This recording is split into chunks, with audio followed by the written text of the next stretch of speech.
Hello you guys, welcome or welcome back to my channel. If it's your first time here, you're watching Booked on Charity. Remember to subscribe to this channel if you haven't done so already. In this video I'll be sharing with you my recent book haul.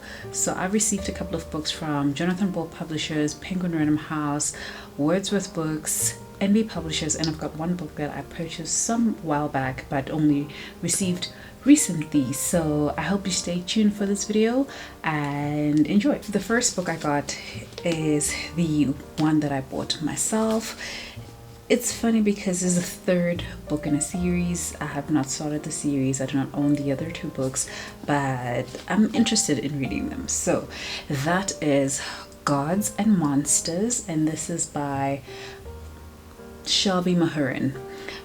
This is book 3. The first one is Serpent and Dove, and then we've got Blood and Honey, or the other way around, I'm not sure. And then the cover art is done by Kat Pratt, and the cover design is designed by Jessie Gang. So I don't even know what the synopsis of this series is, but I don't know, something in me wants to pick it up and read it. So this is why I picked up book 3. It was actually on sale, which is the reason why I bought it in the first place. So yeah, this is the first book that I'm hauling. And then from NB Publishers, they sent me The Resurrection, and this is by Sihle Kwabe. This is the book. It feels, when I read the synopsis, it feels more like a mystery crime thriller-esque novel, and I'll read the back of the book for you so that you know what's going on. So it has quite a long synopsis, so I'll read just the top part. It says, my father and brother died in this club, Victor thought as he stared at the faded sign reading the Zulu Club above the front door. Was he next? The macabre idea came out of nowhere, and Victor shook his head to get rid of it. He had sometimes wondered if his family was cursed, having lost both his father and brother to murder in the same club.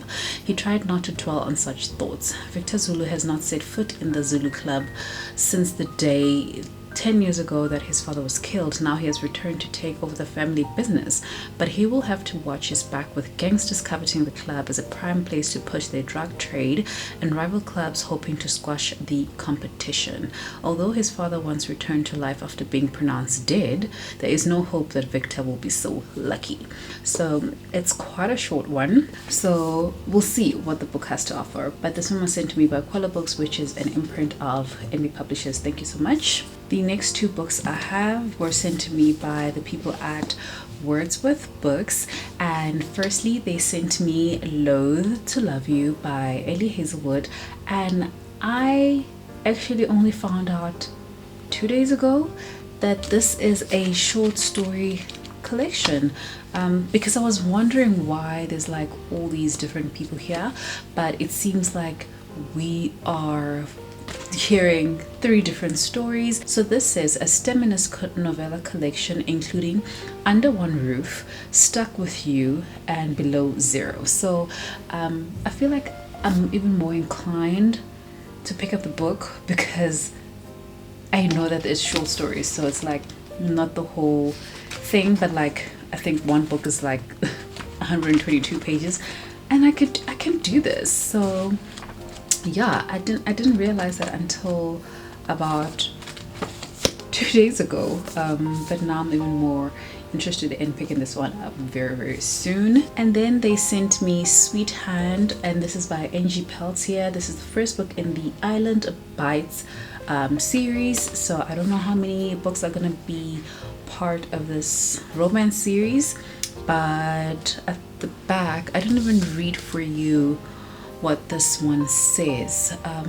So it says the back, a collection of steamy STEMinist novellas.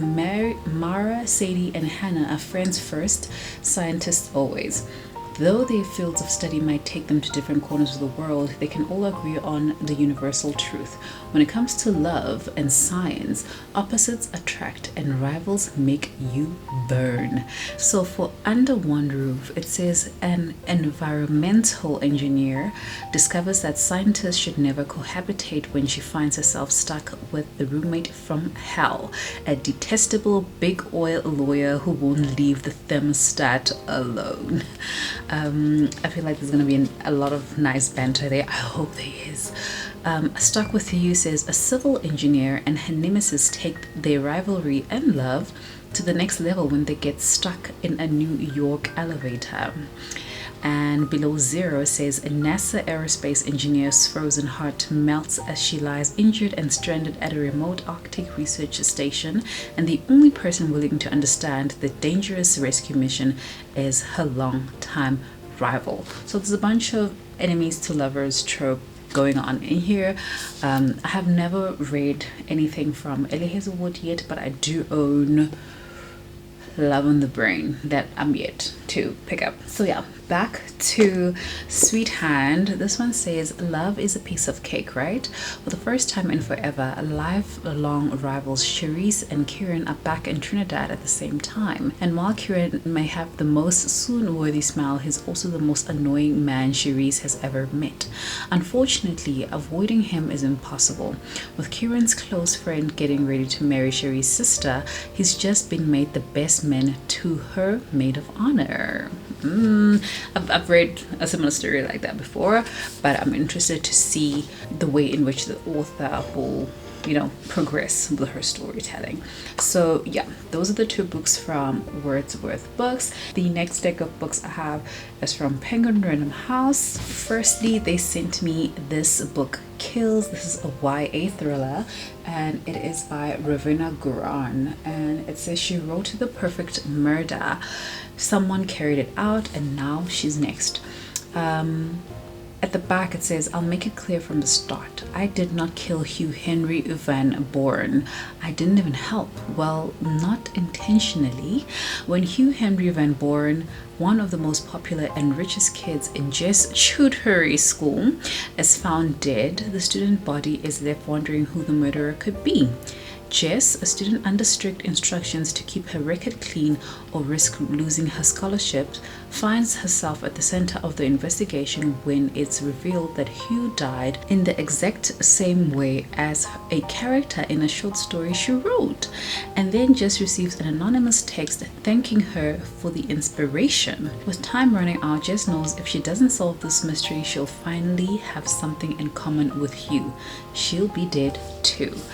This sounds so good. Like, now as I'm reading the synopses of these books, I feel like I wanna read them now, but they also sent me Clytemnestra, and this is by Constanta Casati. This is a Greek mythology story. I don't know if it's a retelling, but at the bottom here it says mother, monarch, murderer, magnificent. It says you are born to a king but marry a tyrant. You stand helplessly as he sacrifices your child to placate the gods. You watch him wage war on a foreign shore and comfort yourself with violent thoughts of your own. You play the part, fooling enemies who deny you justice. Slowly you plot. You are Clytemnestra. Ooh. Okay, this sounds pretty good, and I'm looking forward to reading it. I don't know when. Maybe hopefully soon. The last book that I got from Penguin Random House is a cookbook that I've already found some inspiration from this book already, and it's called Good and Simple. And this is by Sarah Graham, and it promises easy, delicious recipes for the whole family. And I like that the recipes look fairly easy to make, number one. Number two, she has a lot of vegetarian options that could be easily turned into vegan options, and there's still vegan options in here. And she gives options for flexitarian, which is basically what I am right now. But I'm looking forward to it. It has a lot of nice, easy recipes, and I'm like, I can't wait. I can't wait to try these out. Because now I recently also got like a book stand to put my cookbooks in the kitchen so that I can find inspiration and look at them while I'm making a meal for the family. So yeah, thank you so much to Penguin Random House. I am excited for all of these books. Last but not least, I've got books that were sent to me by the people at Jonathan Ball Publishers. Firstly, I've got a children's book and it's called The Little Fear, and this is written and illustrated by Luke SCRIBD. Me and my daughter has read this book a few times already, and it's about overcoming fear and not letting it overwhelm you. And I thought that it's the perfect book for my little girl because she does have some fears and we're trying to teach her how to like cope with that. And this is a great book about like being brave and stuff, so we love it already. And thank you. The next book they sent me is The Story of Green River, and this is by Holly Webb. This is a middle grade book, and at the back it says the animals of Green River are in danger. Last spring their homes flooded. Now the water is high again. Otter Cupsedge is determined to save his halt. Meanwhile, at the beaver lodge, Silkend too is desperate to keep her family safe. Secretly, the two young animals set off to look for help, unknowingly swimming straight towards one another. But the angry river is still rising. Will their bravery end in disaster? I'm looking forward to this one. Like, it felt to me like something that will like be pretty cute. I've never read a story told from an animal's perspective, so we're following otters here, and we'll see how it goes. I'm expecting some warm moments from this book, so yeah, I'm excited. And then they sent me Black Candle Women, and this is by Diane Marie Brown, and it says, bound by a deadly curse, they must face their demons. Look how pretty this cover is. Absolutely love it. So at the back it says, all of you are cursed, you hear me? An ugly death for the ones with whom you fall in love. For generations the Montrose women have lived alone with their secrets, their delicate peace depending on the unspoken bond that underpins their family life. Voodoo and hoodoo magic, and a decades-old curse that will kill anyone they fall for. Oh my goodness. When 17-year-old Nikki Montrose brings home a boy for the first time, this careful balance is thrown into disarray. For the other women have been keeping the curse from Nikki, and revealing it means that they must reckon with their own choices and mistakes. As new truth emerge, the Montrose women are set on a collision course that echoes back to the New Orleans French Quarter, where a crumbling book of spells may hold the answers that all of them have been looking for. This makes me feel like remembering the witches from the originals, especially when they're talking about New Orleans. I just think of those New Orleans witches from the originals, and one of my favorite series of all time. But yeah, I'm looking forward to this one. I think it's gonna be a nice one. The next book they sent me is Hellbent by Leigh Bardugo. This is book 2 of the Alex Stern series. I am still busy with book 1, so I won't be reading the synopsis of this one because it's gonna be spoilery for me, and I need to actually figure out when I'm gonna go back to finishing book 1. It started off a little bit slow and I had to put it down so that I don't put myself into a slump. So let's hope that I can get back to it so that I can finally pick the sequel up. And I haven't actually heard anything regarding Hellbent. Like, I haven't been seeing reviews of Hellbent, so I wonder how it's faring on the social media space. The next book they sent me, which I'm actually really excited for, is Silver in the Bone. This was on my most anticipated releases for April, and it's by Alexandra Bracken, who's the same author who wrote Lore. And Leigh Bardugo says that it's simmering with magic, peril, romance, and heartbreak. Sounds like a great fantasy recipe. At the back it says, break the curse before it breaks you. Tasman Lark is a Hallower. In search of treasure, she breaks into the ancient crypts of dark sorceresses.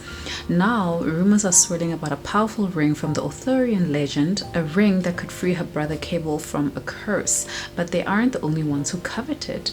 As word spreads, greedy Hallowers start circling, and many would kill to have the ring for themselves. Tasman is forced into an alliance with her rival Amorous, the last person she wants to rely on. Together they dive headfirst into Viper's nest of dark magic and expose a deadly secret with the power to awaken ghosts of the past and shatter her last hope of saving her brother.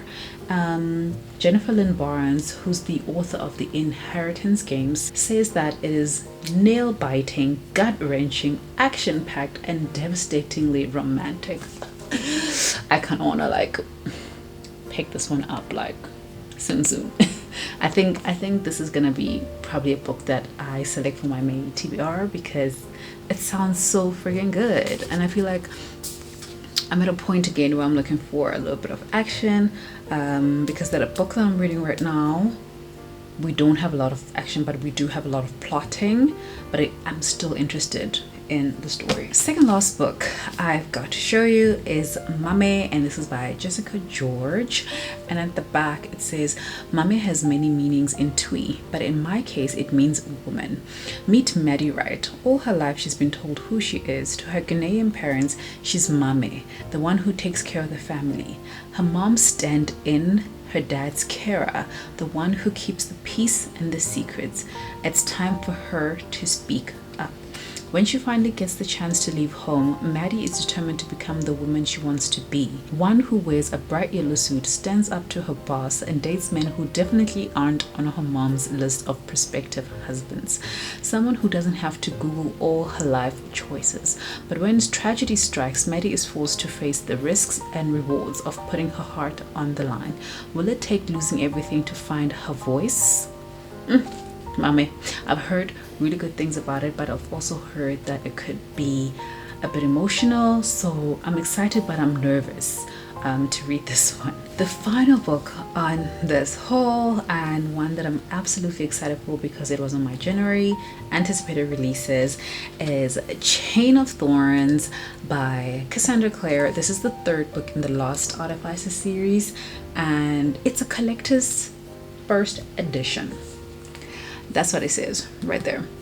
And what it offers, this collector's first edition, is some illustrations, some pretty illustrations, like this one right here. So beautiful, absolutely stunning. And also in between as well, there's some black and white illustrations in the book. And yeah, I'm really excited for this one. I honestly do not know. Here's another one.